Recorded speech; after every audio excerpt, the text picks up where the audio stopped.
The flicker, flicker, flicker, flicker, flicker, flicker, flicker, flicker, flicker, flicker, flicker, flicker, flicker. I win again, lose therein. The wheel of time turns and the ages come and pass. That's my Michael Kramer impression. Hope you enjoy that. So, The Great Hunt, Book 2 of the Wheel of Time series by Robert Jordan. I thoroughly enjoyed The Great Hunt. After finishing it, I thought, yeah, I think I like this slightly more than Eye of the World. And giving it some time to mull over, I like this book much more than Eye of the World. Like, to me, it's sticking with me more. I really love the way the characters are written. I love the world building. I love the lore. I really love Rand. Rand is still my favorite character, and I love the way Robert Jordan writes his character in this book, because you can really start to see the paranoia and the madness slowly starting to take his mind and basically consume him. I think it's really well done, and the way Robert Jordan writes it is so effective. At the beginning of the book, when he tries to break off his friendship with Matt and Perrin, you can tell that it's forced and that he doesn't really want to do it, but he feels like he has to do it because he's burdened now by being the dragon, and anyone that's close to him is in immediate danger. I thought it was really interesting because you could just tell that this is a completely illogical and irrational move to make, but it's justified by the fact that the more Rand is using the one power, the more he is slowly going insane. And because he now knows that he is the Dragon Reborn, he's kind of like, what am I doing? Like, anyone who's close to me will die. I need to push everyone away. And so, whilst in the moment, it feels kind of, you know, CW-esque drama, oh my god, why is he doing this? This is so forced and contrived. But on the other hand, there is also a logic to it and a reason behind it. Like, if you put yourself in Rand's shoes, and you yourself found out that you were the maker and or destroyer of the world, I would probably do the same thing Rand does. I would try to push people away because I think it would be better for them to not be close to me, because if one day I go insane, I will kill them. Like, to me, whilst it feels, you know, like forced drama, it makes logical sense, and so I enjoy it. And I will say, one of the moments I did enjoy was when Rand tries to stop being friends with Loyal, and Loyal's just like, what you said was very mean, Rand, but I know what you're trying to do, and I'm not stupid. And I really enjoyed that bit, because Loyal is actually really enjoyable in this book. Like, when they go to the Ogier Steading on their way to... oh, what's the place called? Give me a second. I think it's Falmouth. If I'm wrong, correct me in the comments. But when they're in Steading Sofu and they're surrounded by the other Ogier, and then Loyal's just like, Rand, I left the Ogier Steadings because they're trying to get me married, and if they find out that I'm, you know, going on crazy wild adventures, they'll force me to get married. I found that whole bit to be really enjoyable and fun, and overall, I really like Loyal and Rand's friendship. And now I am just going to quickly jump over to what I think of Moraine in this book, just because the way Moraine is written in this book is really interesting and actually feeds into Rand's character arc as a whole, because in this book, Moraine gave me massive Dumbledore vibes, specifically Dumbledore in Order of the Phoenix, where she finds out now that Rand is the Dragon Reborn and that he serves a greater purpose, and so she leaves him to his own devices and pretty much just ignores him throughout most of the book. And I really love that because it feeds into Rand's arc, because now he thinks Moraine has abandoned him. And it's interesting because, again, it sets off that paranoia in his brain of just like, oh, she found out I'm the Dragon Reborn, now she's going to slink off to the White Tower and make her plots and plans. I don't need Moraine. Moraine is crazy. I never liked her anyway. And I found that to be interesting and fascinating, because if Moraine was upfront with Rand and didn't seem like she was scheming and plotting, maybe Rand would not be going as crazy as he is. But the thing that's interesting about Rand is that he isn't even crazy yet, it's just he's really paranoid. And the way Robert Jordan writes Moraine's POVs, it's really interesting because it feels like I'm reading female Dumbledore. Like, she always looks around and is very observant, and she always, like, has things in her brain just being like, oh, Rand and Egwene are hanging out in the hallways, interesting. I found that cool. Like, she's walking around the palaces of Faldara and she sees Rand and she's just like, interesting. I wonder what Rand's up to. And it feels very introspective, and it feels like I'm in her head a lot, and I found that interesting. And then she just disappears to, like, a massive chunk of the book, and then shows up at the end, and it's just like, Rand, everyone knows you're the Dragon Reborn, which I think is kind of cool, and I'll mention that a bit later on. And again, it just gave me Dumbledore vibes of, at the end of Order of the Phoenix, when Dumbledore and Harry are talking, and they're fully reconnecting. That's what I kind of got from the ending of The Great Hunt, where Moraine sees the injured and wounded Rand, and is like, everyone knows you're the Dragon Reborn, Rand, what are you going to do? It's a nice ending to the book because you're kind of just like, yeah, what is Rand going to do? And with the Moraine POVs, we also get introduced to Sawand, Sawande? I think it's Sawand, at least that's how they pronounce it in the show. But either way, Sawand, I love her introduction because everyone views her as this really utmost and important figure because she is essentially the head of the Aes Sedai. She's really powerful not just in a magic sense, but in terms of a political sense too. And then immediately, once she and Moraine are alone, that facade of importance just breaks, and she is essentially Moraine's best friend, and I really liked that. And not to hop on too much about the show, but I think the change they made in the show to make Moraine and Sawand a lesbian couple, I don't think it's a bad change yet. And because, you know, the further I read into the book series, I might just be like, no, I don't like it. It ruins a really good friendship. But I like both ways so far. I still prefer the book version because it feels much more like a friendly, more playful dynamic, whereas in the show it's very much a sexual chemistry type of thing. Another thing that I found interesting about Sawand was when she was the authoritative figure of the Amelin seat, and she has that big meeting with Rand, and, you know, he's all there dressed in a sort of ceremonial coat, and he's got the Herrenmark sword by his side, and they're just talking, and there's this title that everyone keeps calling her mother and all that kind of stuff, and it's interesting because there's a real lore and mythology to the Amelin seat that feels lived in, and again, it's Robert Jordan's world building being really impactful and well fleshed out. And one of the things I also loved about that scene too was the bit just before where Rand is training with Lan, and then Lan has this line of, "There is one rule above all others for being a man. Whatever comes, face it on your feet." I love that detail. I think that's really cool. I like the relationship between Lan and Rand. Like, they have a cool teacher-student relationship, which is fun. Now, Mat and Perrin, to me, were probably the weakest characters in this book. Specifically Perrin, because even though we get POV chapters of Perrin, there's not really much of a personality to him. It's very much just, oh, he has this wolf brother power that he pretends is similar to Huron's power, where he's very good at sniffing things. And he just felt like a plot device rather than a character. Like, even though Matt Cawthon is not super developed in these books, he's still snarky and fun, and there's a really nice character moment where once they escape the portal stones, and Rand and Matt and Perrin are all there, and Matt is just shaking, and he looks at Rand and he's like, "Rand, I'm so sorry, I will never betray you." And you kind of go, oh, there's something here that's really interesting. But with Perrin, aside from the fact that he's just like, "Oh, Matt, you're being too harsh on Rand," there wasn't really much to him in this book, and I know that improves later on in the series. Believe me, the amount of comments I get in every Wheel of Time video where I'm just like, Matt and Perrin are bland, and they're just like, give it a minute, give it till book 3, book 4, that's when they get better. I'm holding out, I know, but in terms of their role in the Great Hunt, they just weren't that great. Now, Egwene, Nynaeve, Min, and Elaine, that whole sisterhood relationship, friendship thing was great. Those chapters in the White Tower were really fun. I mean, yes, it is pretty much going against the Bechdel test, you know. For the most part, they do just talk about men. But as the book goes on, their roles become more apparent, and it becomes much more interesting, like when they go off with Leandrin and then get involved in the big climax of the book. It's really good. Another thing that I loved was the reintroduction of Tom Merrilin, because his reintroduction was so cool. Finding out that he survived Eye of the World and that he was injured by the Fade and now has a limp,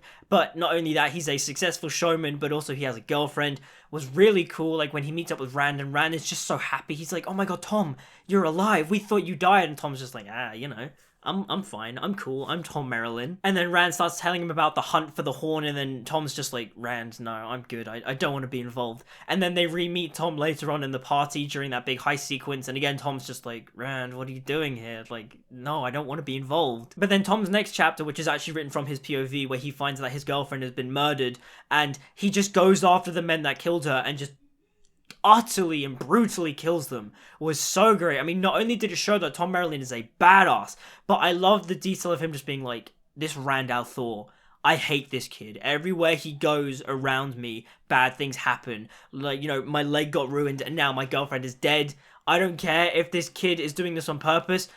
I don't care. I don't like this kid anymore." And I really found that to be interesting. Now, when it comes to sort of the main plot of the book, which is the hunt for the horn, I think it goes on for a bit too long. That middle section of the book for me was where I felt the pacing was off, and that's kind of my problem with the Great Hunt, is that similar to the Eye of the World, it's a little bit too long. Like, Robert Jordan to me could have easily condensed that middle chunk and it would have been a much stronger book, because after Rand escapes the portal dimension with Selene, he's back in the real world, and then all of a sudden they're a couple of days ahead of Padan Fain and the Trollocs, and then so they steal the horn, and then they go to Cairhien, and then Selene disappears, Rand loses the horn, he then goes through a party, and then he tries to go through the Waygate to follow Padan Fain, and then they can't go through it because Martian Shin is in the way, and then all of a sudden Rand gets a letter from Padan Fain just being like, "Come get me al'Thor, if not I will harm Emond's Field and the people in it, and the people you hold close dear," all that kind of stuff.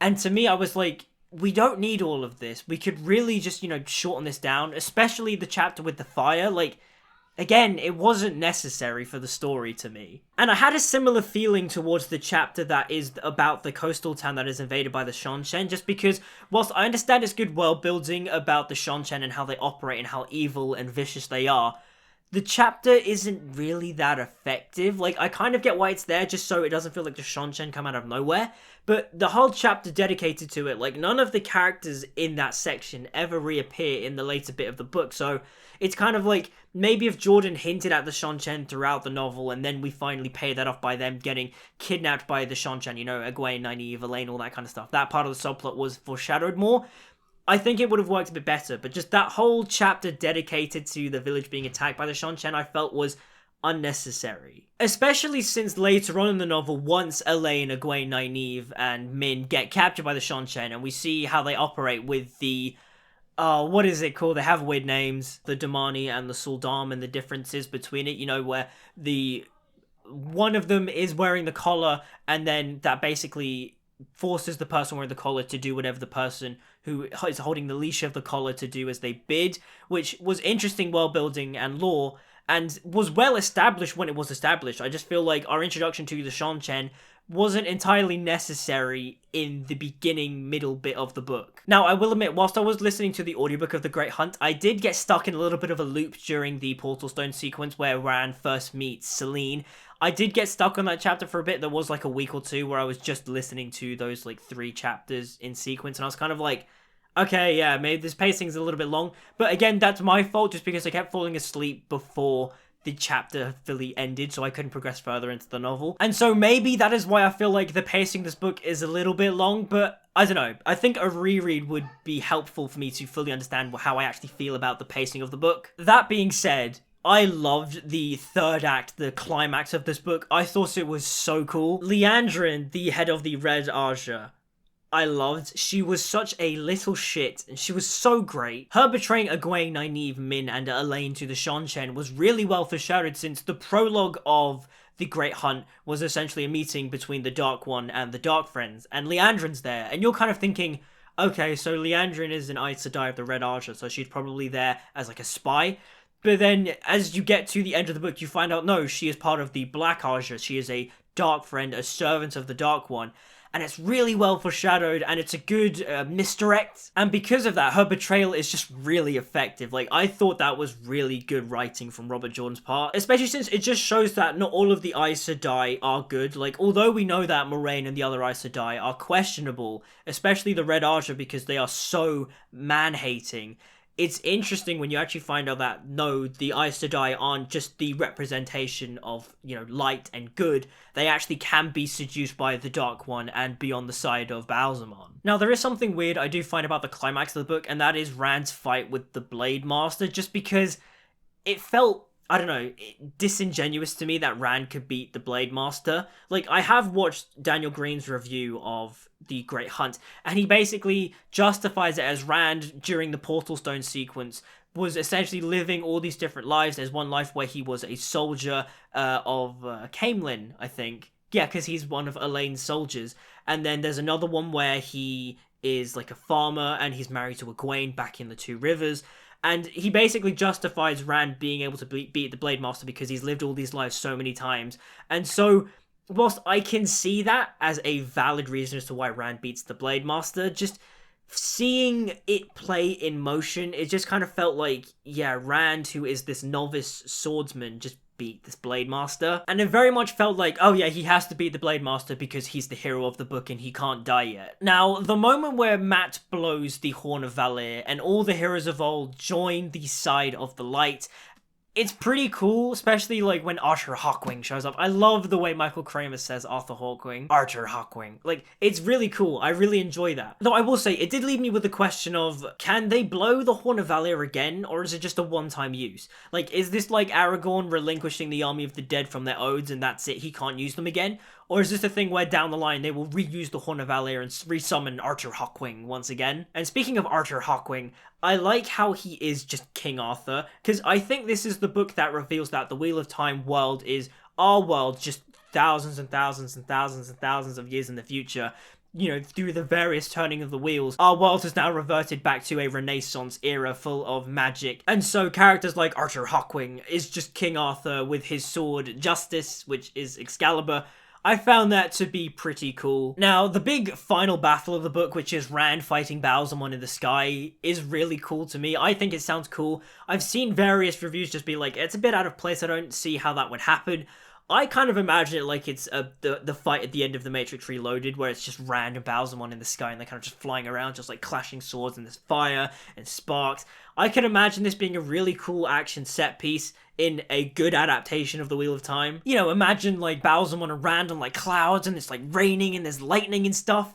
I think that could just be really cool and really cinematic. The way it's described in the book is really visually interesting and cinematic. Though, again, that leaves me with another question that I need you guys to answer and explain to me. How the hell does Ba'alzamon show up when he is still imprisoned in Shayal Ghul? Because in this book, Rand fights him twice, and both times Ba'alzamon leaves a physical scar on Rand. But they keep saying that Ba'alzamon is still imprisoned and that the seal on his prison is weakening, so does that mean he can leave his prison at will? Like, to me, that part of the Ba'alzamon Dark One lore isn't very well explained. Also, now that I'm on it, rip to the Heron Mark blade. Like, to me, when I got to that bit, and then, Robert Jordan describes the blade as being broken in half and burnt and singed, and Rand was, like, laying there on the ground passed out, I was like, no! Not the Heron Mark sword! No! I have this thing about swords, especially when swords get destroyed. Like, to me, it always feels like I've lost a limb or something when I find out, like, a character's lost their swords, and so I found that to be impactful in the book. Also, does Rand have 2 herons now burned into his hand? Because if so, I mean, poor guy. Like, he's just getting brutalized. Like, he's also got, like, the scar on his side. God.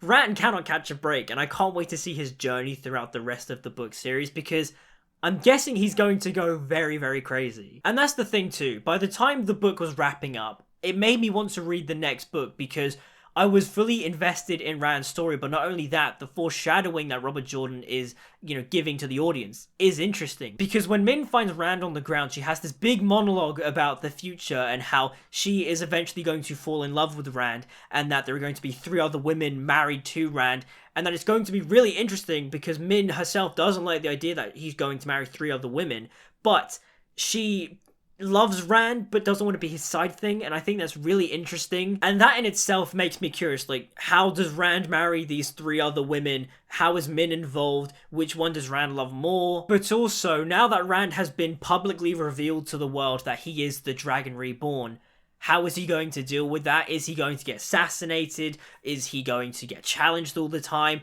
Is he going to be worshipped and praised? Like, that in itself is interesting and fascinating.